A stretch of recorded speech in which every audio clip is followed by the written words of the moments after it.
직장 은퇴 후 행복하게 살고 있는 김부자 씨 부부. 둘만의 시간을 보내기에도 부족한 부부에게는 가장 큰 걱정거리가 하나 있습니다. 어머, 여기. 나 이거 진짜 완전 대박 아이템이라니까? 돈 엄청 벌 수 있어, 진짜. 우와.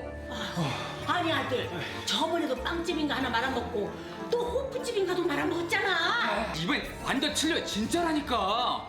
대박. 좀 어떻게 안 될까요? 네? 바로 매번 장사한답시고 사업 자금 가져가는 외동아들 때문인데요. 그러던 어느 날 아휴, 며칠째 배가 왜 이렇게 아프지? 아니 여보, 병원 한번 가봐야 되는 거 아니에요? 며칠간 지속된 복통과 속쓰림으로 김부자 씨는 병원을 방문했습니다. 위암입니다. 너무 늦게 발견하셨어요. 치료에도 가망이 없어요. 뭐라고요? 네? 길어야 3개월 정도 생각하시면 될 것 같아요. 부부에게 내려진 청천벽력 같은 위암 말기 진단. 김부자 씨는 벌써부터 홀로 남겨질 아내와 사업한다면 매번 돈 빌려가는 아들이 남은 재산을 모두 탕진할까 걱정하는데요. 이거 좀 보세요, 이거 좀 보세요. 이거 완전 대박이라니까, 대박. 이거 이런 아버지의 속도 모르고 요란법석 떨며 또 돈을 빌려달라고 찾아온 철부지 아들. 김부자 씨는 과연 이 상황을 어떻게 현명하게 헤쳐나가야 할까요? 아하, 이게 이제 뭐 재산을 물려주고는 싶은데 재산을 물려받을 뭐 자식이나 가족이 이걸 탕진할까봐 못 믿어온 상황이에요. 이런 경우에 어떻게 하면 좋을까요? 탕진할 것 같아요. 어떻게 해요? 얼마 전에 이제 강남에 어떤 선생님한테 들은 얘기가 있는데 강남에서 이제 학생들을 가르치는데 학생들이 공부를 안 한다는 학생들이 그렇게 많다는 거예요. 선생님이 걱정돼서 아니 너는 커서 이 다음에 뭐가 되려고 하니 그 학생이 뭐라고 했는지 아세요? 뭐라고 했지? 건물주요. 할아버지가 건물에 외채가 있고 아버지가 물려받았으니까 이거 제 건데 왜 제가 힘들게 공부하고 일을 합니까? 이렇게 재산을 많이 물려주면은 자식이 공부도 안 하고 노력도 안 하고 이렇게 문제가 될 수 있잖아요. 그래서 미국에서는 이 유언 대신 상속 대신에 이런 제도를 많이 활용하는데 바로 신탁입니다. 트러스트라고 하는데 이건 뭐냐면 재산을 전문가, 뭐 금융기관들에게 맡기는 거예요. 맡기고 그걸 한꺼번에 자녀에게 주는 게 아니라 조금씩 주는 거예요. 예를 들어서 재산이 100억이다. 그럼 자녀가 100억을 다 탕진하고 쓸 수 있잖아요. 그렇기 때문에 매년 1억씩 주는 거예요. 수익을 날 때마다 주는 거고 그러면 자녀가 탕진하지 않고 또 미성년 자녀다. 예를 들어서 미성년 자녀가 100억을 받았다. 주변에서 얼마나 재산을 막 가져가려고 사기 피해를 많이 당할 수 있잖아요. 그래서 그렇게 이제 이 사기 피해도 예방하고 자식을 탕진하지 않게 전문가가 재산을 관리하는 걸 유언 신탁이라고 하는데 3명이 있어요. 일단 재산을 맡기는 사람이 이제 위탁자가 되고 은행 같은 사람이 이제 수탁자가 되고 자녀가 수익자가 되고 내용도 자유롭게 이제 계약할 수가 있습니다. 아니 이거 뭐 그거를 하면 한 번 사기 당하면 되는데 매년 사기 당할 수도 있잖아요.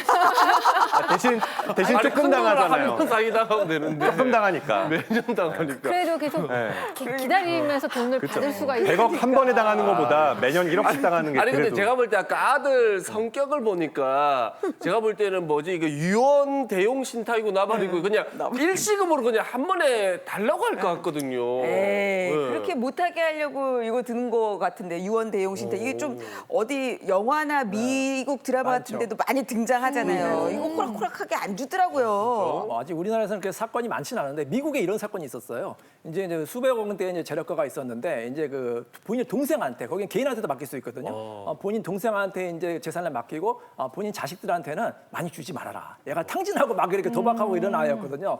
근데 이제 아버지가 돌아가시니까 이 아이가 욕심이 생기는 거예요. 그래서 본인의 작은 아버지한테 전 재산을 달라고 소송을 했어요. 이거 내 재산인데 왜 작은 아버지가 관리하느냐. 그러니까 법원에서는 아버지의 뜻을 따라라. 고인이 아들을 탕진하는 걸 막기 위해서 동생한테 맡긴 거잖아요. 그래서 이제 이 재산은 원래 계약한 대로 이렇게 할 수 있고요. 마음대로 해지하거나 그럴 수 없어요. 물론 이제 굉장히 내용이 부당하거나 그럴 경우에는 이제 제한을 가할 수 있지만 원칙적으로는 고인의 뜻대로 계약한 대로 유지된다 이렇게 보시면 되겠습니다. 네, 이게 이웃나라 일본에서는 보편화된 서비스라고 해요. 유언 대용 신탁. 궁금증이 있으실 것 같아서 저희가 몇 가지 모아봤거든요. 첫 번째 궁금증은 바로 이겁니다. 자, 맡길 재산이 많은 부자만 하는 건가요? 집 한 채도 유언 대용 신탁할 수 있나요? 라는 궁금증입니다. 네, 금액에 제한은 없고요.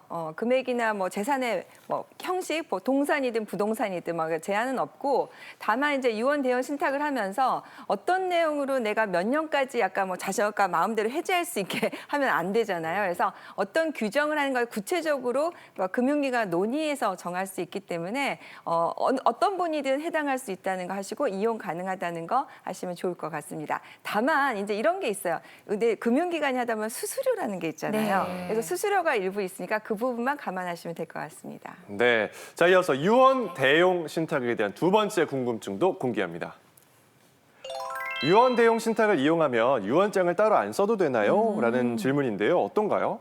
네, 유언 대용 신탁의 경우에 대부분의 상속 재산에 대해서 대용 신탁이 되어 있다면 그게 이제 유언 대용 신탁이라는 용어 자체가 유언을 대신할 수 있는 신탁이라는 의미거든요. 그래서 네. 내 상속 재산에 대해서 내 뜻대로 처분할 수 있기 때문에 유언장을 따로 쓰지 않으셔도 됩니다.